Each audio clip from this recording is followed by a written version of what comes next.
All right, you want to lose 30 pounds in 90 days? Yeah, I bet. Who doesn't? You want to do it and you want it to be extremely easy, of course. I can do this, I can make this happen, I can even show you, but the reality is, you know you, and I have a feeling I know you too. But anyway, welcome to Walk Talk Vent. Let's do this. Hi guys, welcome back. Listen, today we're going to revisit an old friend. Natalie DeGrazia is going to share with us one of her scariest moments while dealing with a famous or popular weight loss drug that we all know. So I'm going to be quiet. I'm going to hit pause on my mic and we're going to hear what Natalie has to say. And this story is called Natalie's Scary Story. Please, please, please, please, please don't drink super heavily on Ozempic and make sure to eat enough. Y'all, if you even think about drinking on 1 milligram of Ozempic, your ass is mistaken. Oh my gosh, I almost threw up. No. Do not drink on 1 milligram of Ozempic. You guys, this is not fun. This is horrible. It's been horrible for me. It's been horrible for my mom and my sister. They are probably traumatized. Do not do this. Pray for me. You guys, my mom at one point asked me how I was feeling, and I said that I felt as if I was in water. Yeah. You had weird eye mouth movements, and you had unresponsive eye movements. You had unresponsive answers. Mom would ask you something, and you would just not say anything. Right. I do remember that. I do remember not being able to respond. Your hands were cold. She still looks wasted there, doesn't she? She's all, yeah. And my hands were cold. I don't know what that means, but my hands were cold. I do feel a little bit better. I'm standing. That's one thing. I am standing. But yeah, this was just overall a very scary experience, and I would not want anybody to go through this. Ladies, let me put this in perspective. This is like when you were 18, 19, 20, right? And you went to the first party where it was like you and 30 guys in high school, and they were trying to get you to drink that Strawberry Hill, and your friend was there with you, and she's like, I don't know, Becky. And you're like, Tina, let's have a little Strawberry Hill. Chill out. This was one of the scariest experiences of my life, and I'm just giving you guys a heads up because I do not want this to happen to you. Hi friends, welcome back to my channel. My name is Natalie DeGrazia, and today I'm going to be talking to you guys about my scariest experience on Ozempic. Really quick, a little bit about my Ozempic journey. I first started Ozempic because I was diagnosed with prediabetes. And at the time, I weighed 200 pounds, and I'm 5'3", and me weighing 200 pounds was a lot for my body. And so my doctor prescribed me Ozempic for me to start losing weight at a faster rate so that I could no longer be pre-diabetic. And currently, I'm on 1 milligram of Ozempic. So, with that being said, I had one of the scariest nights of my life. Let me paint the picture for you. It is June 26th, and it is a Sunday. My last Ozempic shot was on a Monday.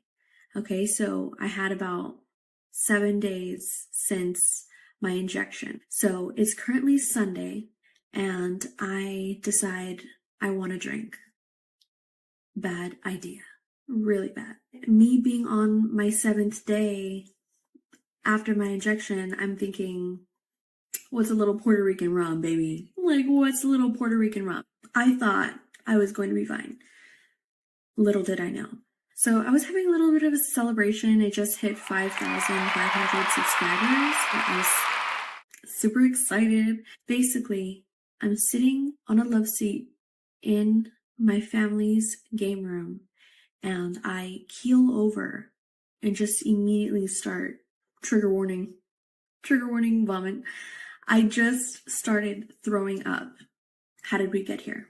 So, first off, one thing that I just need to restate is that Ozempic does not make me hungry. Hunger, who is she? Hunger, what is that? That's problem number one. So in the morning, I have a Dunkin' coffee, and then I did not eat anything until like 5:30 p.m., and it was just one bowl of spaghetti. And after that, I had a Diet Coke, and I had a Sprite, and I had a Diet Dr. Pepper. However, the Diet Coke and the Diet Dr. Pepper had a little bit of Puerto Rican rum in it. Just a little. Okay, it was a lot. I put a lot of Puerto Rican rum in my drinks, but I thought that I could handle it. And mind you, I thought I was going to be okay because I was on my 7th day of having my 1 milligram of Ozempic inside my system. You guys, I'm sorry. I know you hate when I hit pause, but she had a little notice or flyer at the top of the screen, and it was talking about side effects. She does some really good side effects videos on this subject with, this particular medicine, Ozempic. If you are interested in taking a look at those side effects, go to Natalie DeGrazia's channel, which I'll link in the description below. it gets worse. So I'm sitting in the game room. I keel over, I hit the floor, and I just puke. As I'm throwing up on the floor, it's not funny. As I was throwing up on the floor, my mom picks me up and I lean over and I just crash on the couch. And as I'm laying there, my mom is holding my arm and she's trying to get me up. She's saying, "Come on, like, let's go to the restroom, like, or let's go lay down. Like, you need to lay down right now." And I just could not. I could not even say words. You guys, God forbid I was alone. You guys, I would have. Eventually, I utter the words, "I can't." And I like lift up my other hand, and my sister is now pulling me up. And now my mom and my sister are on both sides of me, walking me to my bed. As soon as I land on my bed, I am at war, okay? I'm at war with my own body because I could not control it. I did not understand what was going on. I could not communicate. I could not control my hands. My hands started to like clam up. I started having like these convulsions. I started like my body just started like, and my eyes were rolling back. I was breathing super heavy and my body was just going. And I could not, for the life of me, say anything. At first, my mom and my sister thought I was having a seizure, and at one point, I really thought that I was going to die. I felt so at peace while I was fighting for my consciousness that it scared me to the point where I felt that this was the end. I felt the fear from my mom and my sister as they were standing around me. That's the last thing that I want to do, is to scare my family. And so I don't know if you saw her emotion there in her eyes, but she literally, her eyes, it looked like she was reliving that moment. And you don't want to leave the planet before it's your time, and it would have been really sad. I'm so glad that it was a scary story that she can tell now. And it wasn't something that ended her. She's a really great YouTuber, really good person, and I'm just glad that she got through that. I hoisted myself up, my hand first. So I'm laying down on my bed And with all my might, I say, enough. I literally said enough. I was like, enough. And I pulled myself up with my hand first. My sister was like, girl, I thought you were fighting a demon. I was like, meanwhile, my mom is telling my sister to Google things on her phone. Google, what does a seizure look like? What does a hypoglycemic attack look like? And so at one point, my mom tells my sister to go downstairs and to get me a fruit by the foot. Girl, I was saved by a fruit by the foot. So if you guys don't know, I believe that Ozempic lowers your blood sugar, and alcohol, guess what, girl? Also lowers your blood sugar. So I'm thinking that my blood sugar was probably so low that it was causing me to like freak out. So as soon as I started munching on that fruit by the foot and taking some sips of regular Sprite, I started to feel better. What did I learn? I learned to eat more while I'm on Ozempic. I can't just have one meal a day. I cannot do that. I cannot have alcohol, especially while I am on 1 milligram of Ozempic. My body, 1 milligram of Ozempic, my body and alcohol do not work. They don't work together. That is one thing that I want to stress, is to not drink alcohol while you're on Ozempic, because, girl, you do not know how your body is going to react. Take it from me. I would not have wished this experience on my worst enemy. It was terrifying. I did not enjoy that. That was not fun for me. And I'm going to be completely honest, I would have been completely fine if I hadn't had that alcohol. I definitely went overboard with the amount of alcohol I put into my drink. That is my bad. I'm taking an L for that. Yeah, so I'm glad she said that last part, because sometimes I beat up on Ozempic and I canned Wegovy, right? But the reality is, those are one of those side effects that a lot of people know about, that because of how fast the alcohol hits I guess it's the large intestine, right? It can really get you drunk pretty quickly on very little alcohol. So the fact that she took responsibility for it, good for you, Natalie. Okay, and so with that being said, if you really want to see the ups and downs of taking Ozempic, getting off Ozempic, struggling with carbs, go check out Natalie's channel. Again, I'll link it in our description here. With that being said, guys, why don't you go get your shoes? Let's go for a walk.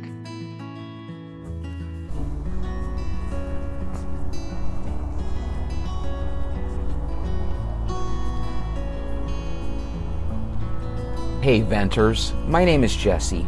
I'm taking on a personal challenge to lose 30 pounds in the next 90 days, and this is one challenge I'm hoping you'll join me on. I've taken this journey before, and it ends in success. I believe it's the easiest route to weight loss, and I think if you try my 90-day challenge with me, you'll agree. But before trying any diet or exercise routine, make sure you consult your doctor. I'm not a healthcare professional. I'm a regular overweight person just like you. But I've got a team behind me. My subscribers have vowed to join me, and we want you to join us. I can do this, you can do this, we can do this. Let's do this. Now grab your shoes, we're going on a walk. Welcome to Walk Talk Vent.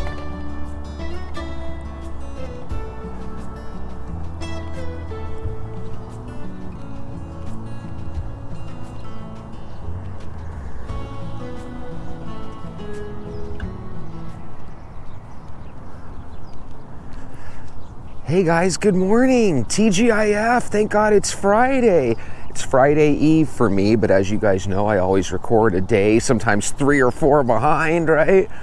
But I've kind of run out of behind videos, so I better do 2 videos on Saturday and Sunday to make up and get back ahead of the game. I like only being 1 day behind, ideally, because then it enables me to kind of talk about topics that are somewhat fresh, you know? I feel like the regular newspaper, I'm only 1 day behind. Hey, whatchamacallit, this is kind of freaky, guys. So here's a little freaky news to start our day. I'm sure you guys heard about this because it was from today, which would be yesterday for you if you're watching it tomorrow, which would be Friday.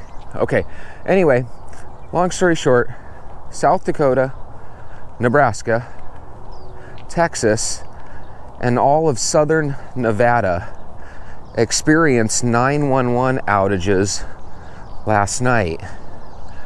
And I imagine it affected some people who were trying to call 911, but most of us probably slept through it and didn't think anything of it and didn't even know about it.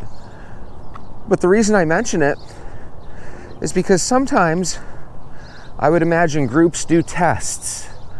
They probably have an ability to shut down 911 around the whole country. They probably just chose to do it in those 4 particular states.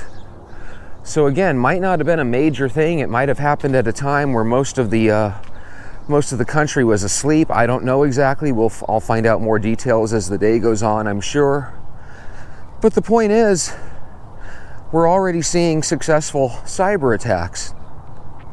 Could you imagine if all of a sudden there was an accident, right outside your door, and somebody needed medical assistance, maybe not even a deadly accident, they were just, maybe injured in some way, shape, or form. So you pick up your trusty cell phone, dial 911 services, and all of a sudden you get a busy signal or a, out of service signal, right? Or no longer in service message.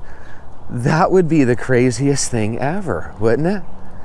Now imagine that 911 service is down, not for a couple of states at a couple random hours in the middle of the night. Imagine if it's in half the states or even all the states for a handful of hours during the middle of the day. God, that could be disastrous. You could have tens of thousands of people in really gnarly situations where they're relying on 911 and 911 doesn't even answer the phone. And I already have heard stories that sometimes the lines get so busy in some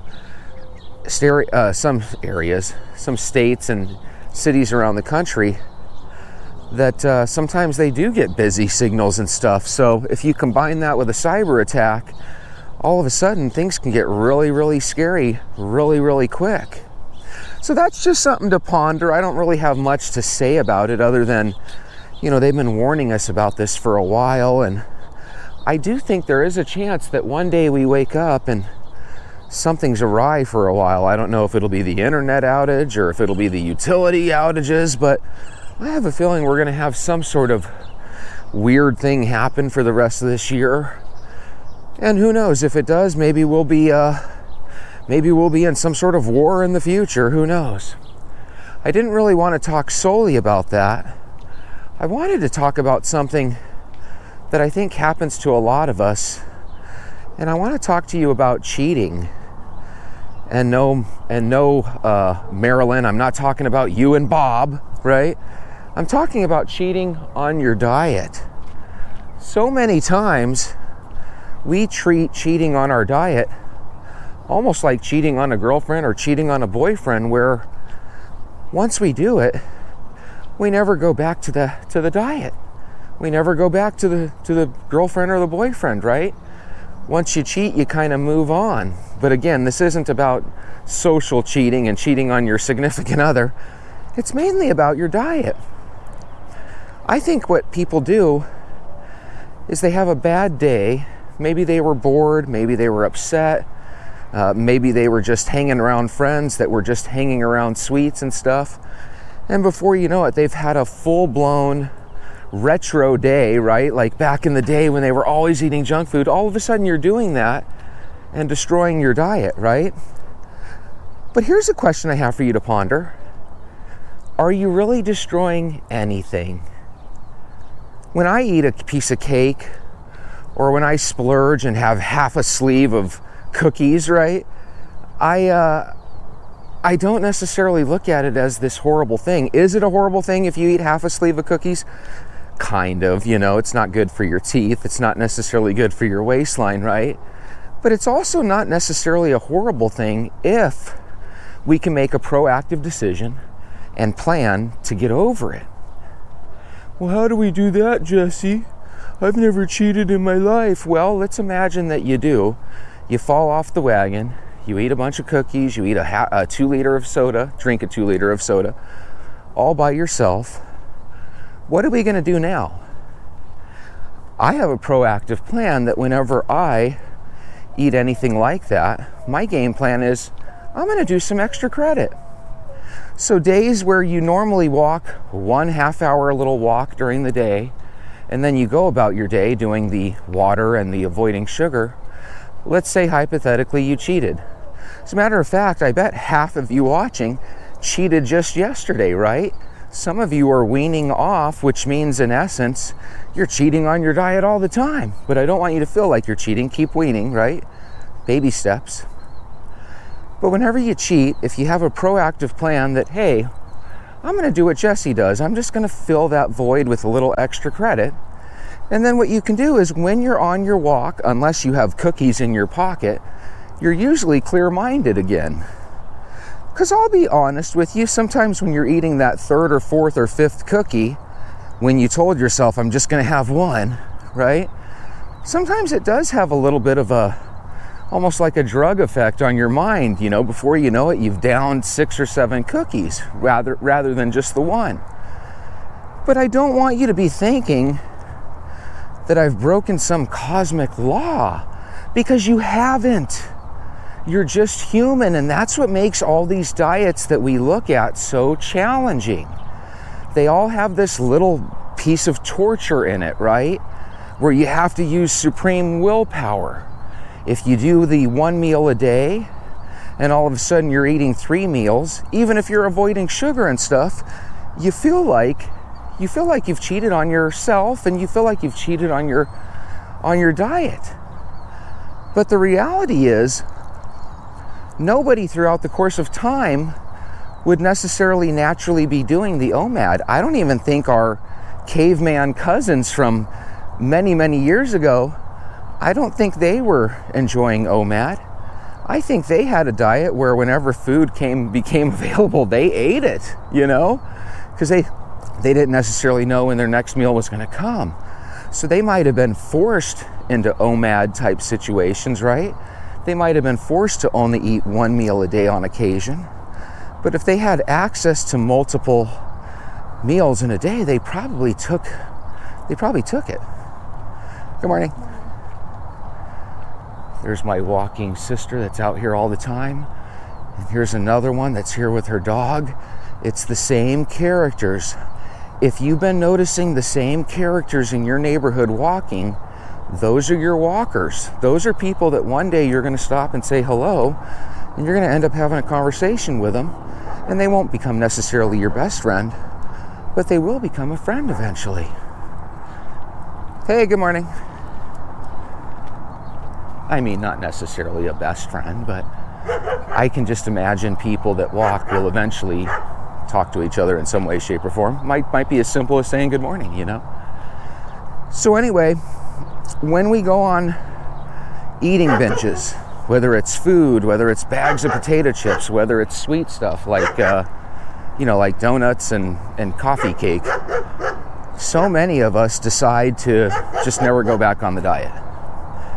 And that's just a true statement, guys. Once people cheat their diet, they end up quitting going to the gym, and it's really a sad situation because it happens every day.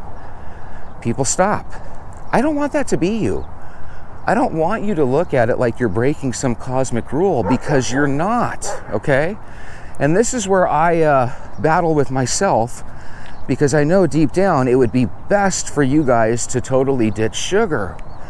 But I also know deep down that for some of you, it really is damn near impossible.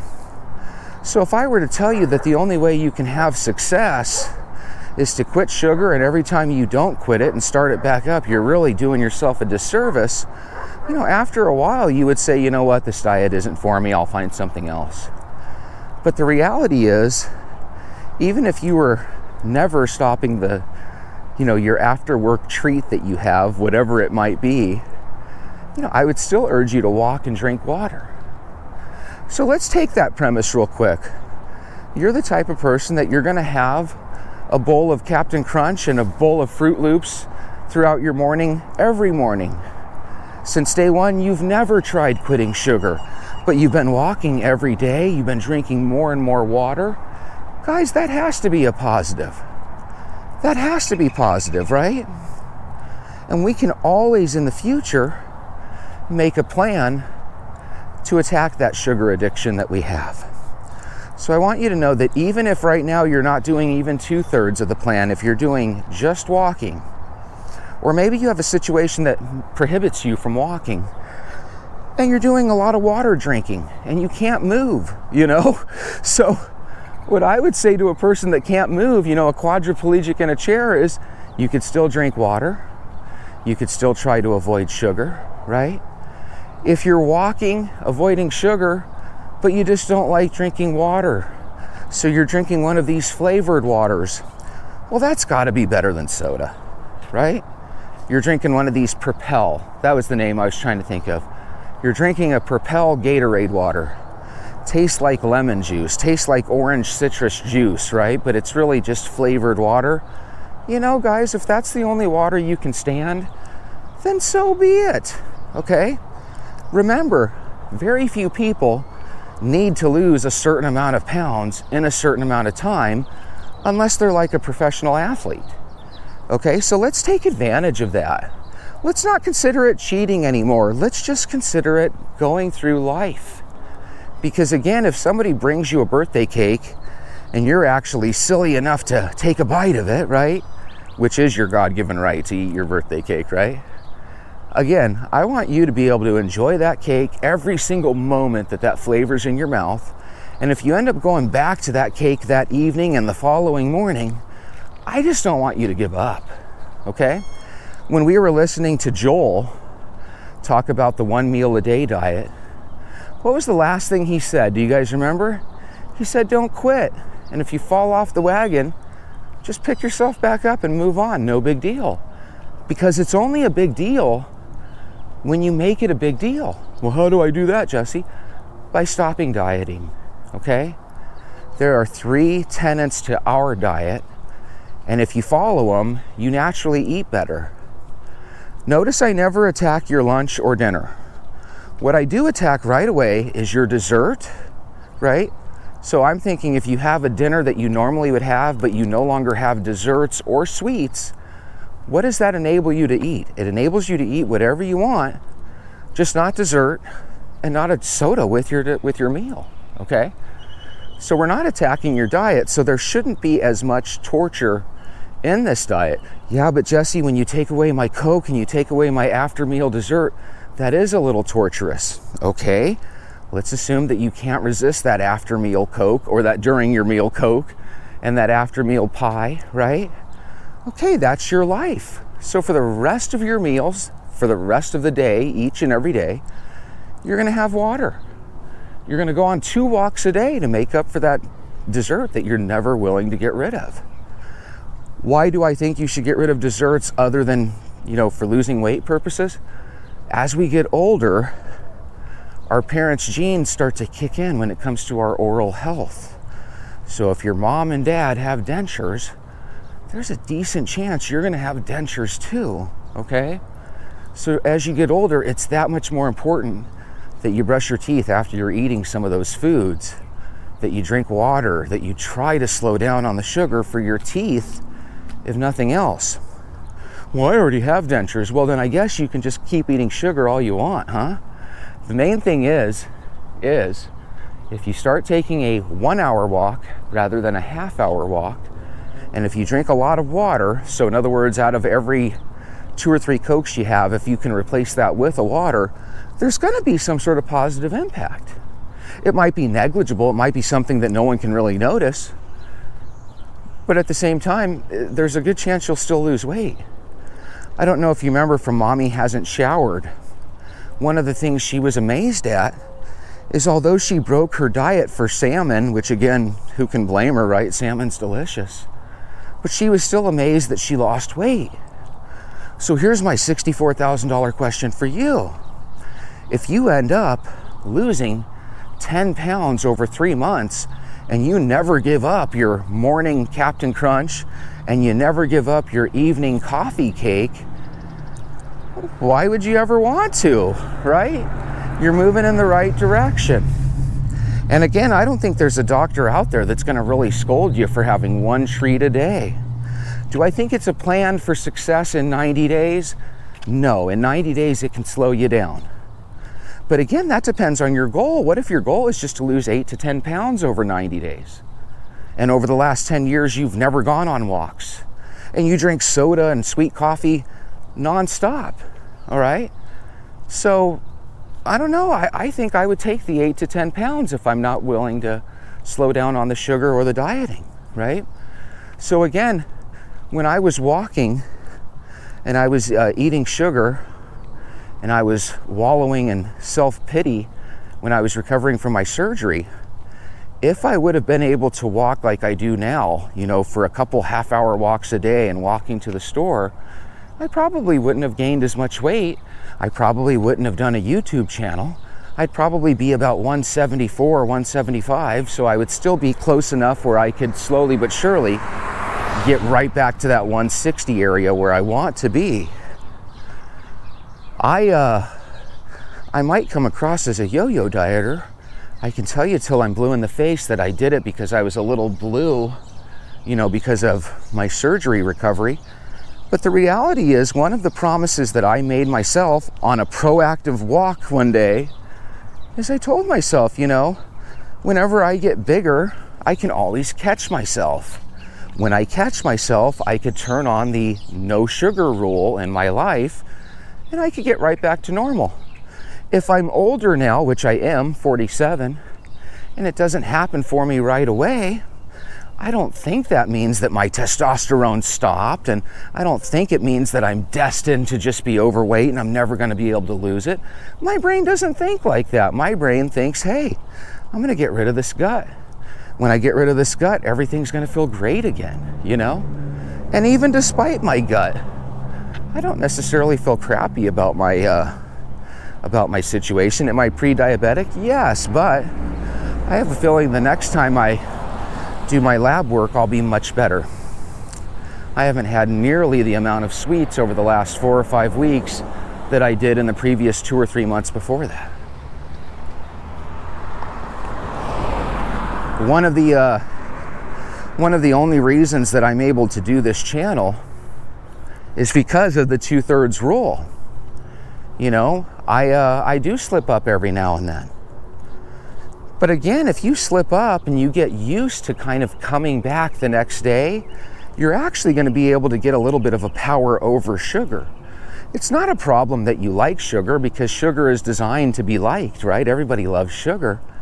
The problem is you can't let sugar take over 2, 3, 4, 5 consecutive weeks of your life, because if you do that, you're going to have a real hard time losing weight, period. Whether it's 5 pounds or 30 pounds or 100 pounds, it's just going to be really challenging. But it's not going to be impossible, okay? So again, let's go from the premise that you just cheated last night. Or let's go from the premise that you never stopped eating sugar. Do I think you should just never walk and never drink water and just call it a day and accept your lot in life? Well, I suppose you could, and I suppose a lot of people do. But I think even if you just walk and drink water, it's still going to have a major positive effect on you. You know, if you walk for 100 days in a row, which I'm urging everybody to do, you're no longer a person that just sits at their desk all day. You're a walker in my book. And if you're walking for 90 to 100 days every single day and some extra credit on top, God, you might just be a lifer now.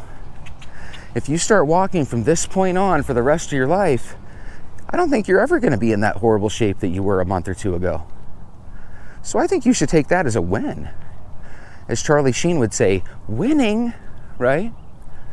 I think one thing for sure, if you can get healthier and 911 ever does go out, minus the carnage and stuff, you know, hopefully you won't need to call 911 for an ambulance. Hopefully your health will hold you through until 911 services are restored, right?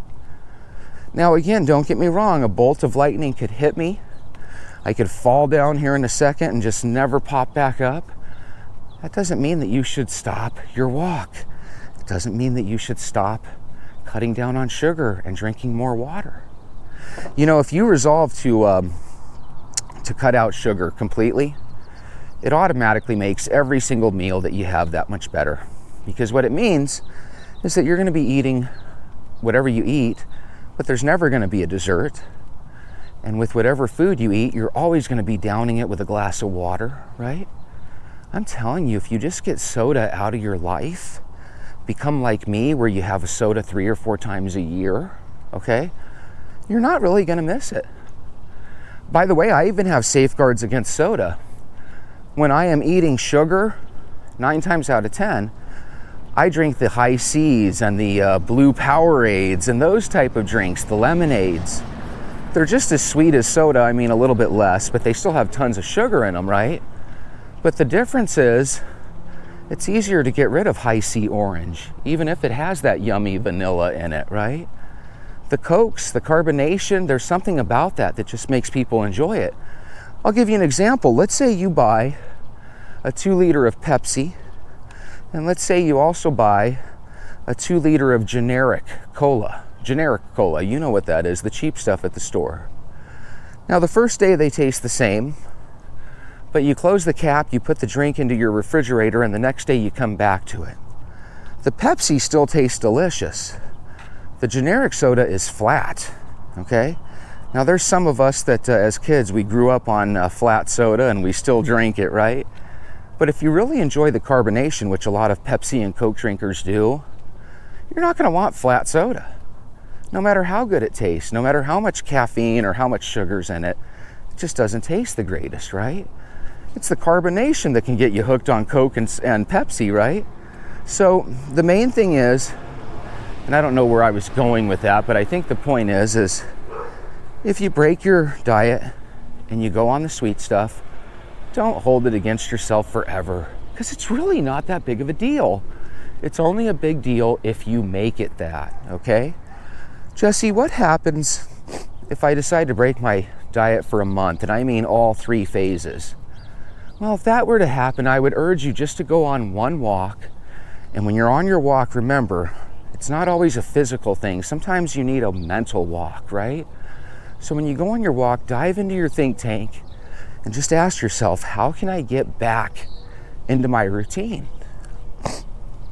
Because if it were up to me, I would force your brain into doing a routine where you always start the day with a walk, where you always drink water and avoid sugar. But again, this is a scenario where you've already broken all 3 rules. So what I would urge you to do is just get back into a walk. And when you're on your walk, just dive into your think tank. Hey, I've been eating sugar every day for a month. I gained all that weight that I lost back, right? I've even gained an extra 3 or 4 pounds. You know, what are you gonna do if you stop your diet, go right back to your old habits, and you get even heavier than you were at your heaviest? Are you just gonna go to the mortuary and buy your burial plot and prepare for the worst?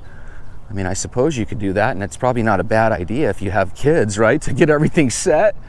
But at the same time, I don't necessarily think you have to go that route. I say you just get right back on the horse. And I think that's what Joel even said, get right back on the horse, no big deal. Remember, these things are only horrible if you tell yourself, I'm a horrible person. I ate a Snicker. I'm a horrible person. I had Starbucks every day this week and it was the sweet kind that I like. A lot of people are addicted to coffee. And if you're addicted to coffee and you just can't drink it without the sugar in it, then you can't drink it without the sugar in it. Let's move on. Minus your coffee, can we drink water the rest of the day? Can we avoid sugar the rest of the day? And instead of a half-hour walk, do you think you could try to bust in a little extra credit? Let's try to make up for that coffee addiction. And on that coffee addiction, even if you're really, really hardcore addicted, you know, are there sizes? I don't go to Starbucks, so you would know this better than I do. You know, can you go from the extra large, you know, mocha this, mocha that, right? Cappuccino this. Can you go from a large to a medium? Maybe even a small size?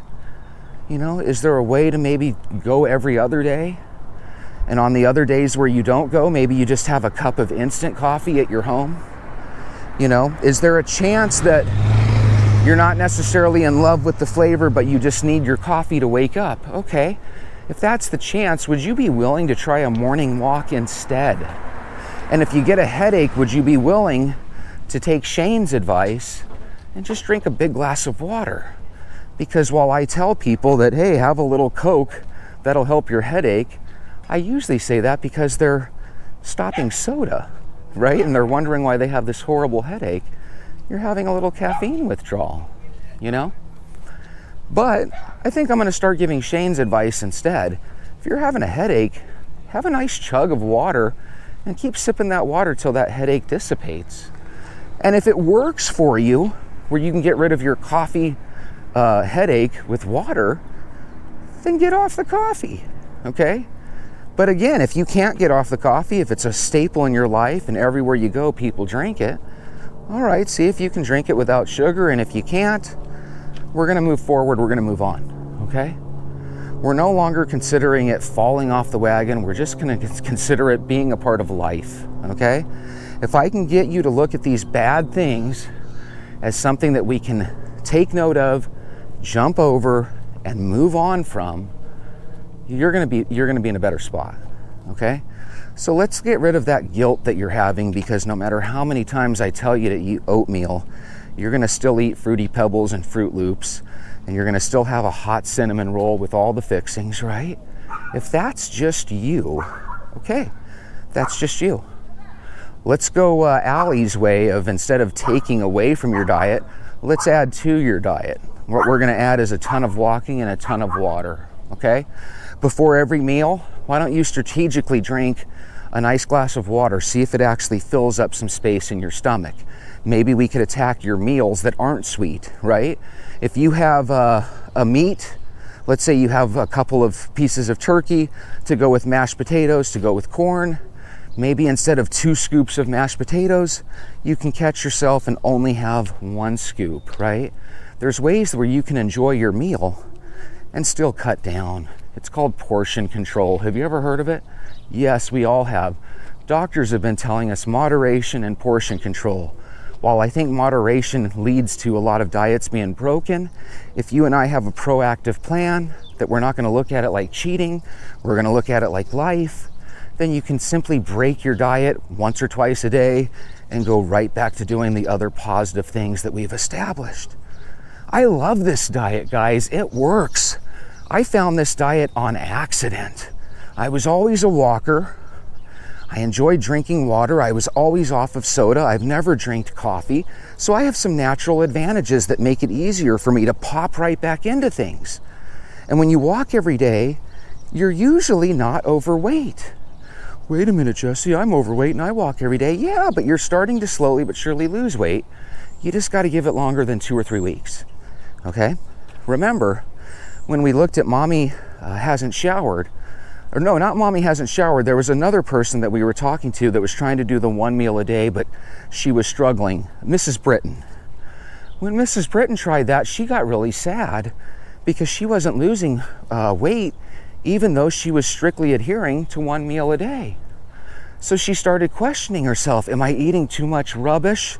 Am I eating too much junk food, right? Am I doing something wrong? And she's asking her viewers to help her, and I didn't check her comments. She probably got a bunch of ideas on how to help herself. You know, there's comments that we have in our comment section where people are going through these same struggles every day. Remember, you can use weaning as a strategy. Again, you're eating 3 desserts a day. Cut it down to 2. Let's do baby steps. If you can't cut it down to 2, cut down each one of your desserts in half at least, okay? So, hey, I'm gonna have 3 desserts, but instead of 2 donuts, I'm just gonna have 1. Instead of a donut with chocolate milk, maybe I have a donut with white milk, right? And then maybe eventually I go to a different donut. You know, there's a Pershing that's the size of your face, and then there's a little cake donut that's the size of your mouth, you know? Maybe you can go from that giant Pershing cinnamon chocolate donut, you know, maybe you can go down to a medium-sized cake donut. And even on cake donuts, maybe you can go from the chocolate to those boring plain ones. Have you ever had a plain donut? You know, one of those things you just kind of dip into your coffee, but it's not the best donut in the world. You know, maybe you could try those. They have these Mexican cookies called Marias where I live, and they're basically cookies that taste like fortune cookies, you know, a really dull, not so sweet cookie. Why don't you go down the international aisle at your grocery store, and why don't you try the idea of getting something that tastes like a fortune cookie? In other words, it's sweet, but it's not overly sweet. It almost tastes like a sweet cracker, okay? Try something like that, guys. Remember, it's not falling off the wagon. It's being a part of society and part of life, okay? You're gonna eventually have sugar anyway. Every single person that we've seen has fallen off the wagon before. So again, if they fell off the wagon last night, but they're just not telling you about it because they go right back into their diet, then did they really do anything wrong? I don't think so. I've been really good with not eating sugar, but people will tell you, oh, that Jesse's eating a banana a day. No, I don't feel like I have a problem with it. However, let's strategize on the bananas that I'm eating. If over the next 2 or 3 weeks, I still haven't lost some weight, well, guess what? I could go down to half a banana. I could actually cut out the banana. Why? Why would you want to do that, Jesse? Because getting rid of a banana is so much easier than getting rid of sweet stuff, in my opinion. So let's turn around here because I actually do have to go to work. So I want you to just kind of think about what I've said, let it sink in. Some of you never stopped eating sugar. Keep weaning yourself down as low as you can go. And if you reach a point where that's your limit, you're not going to go down to 0, then just see if you can add extra credit. And if you don't want to add extra credit, that we were lucky enough just to get you to start a walking routine, then just stay with your walking routine, because there might be a day in the future where you decide to do extra credit. So let's hold out for that, okay? In the meantime, keep doing your walk because it's at least going to keep you at the weight that you're at, so hopefully you don't gain more, okay? Remember, even a half-assed diet is better than no diet at all. I'll talk to you later, friends. Have a great day.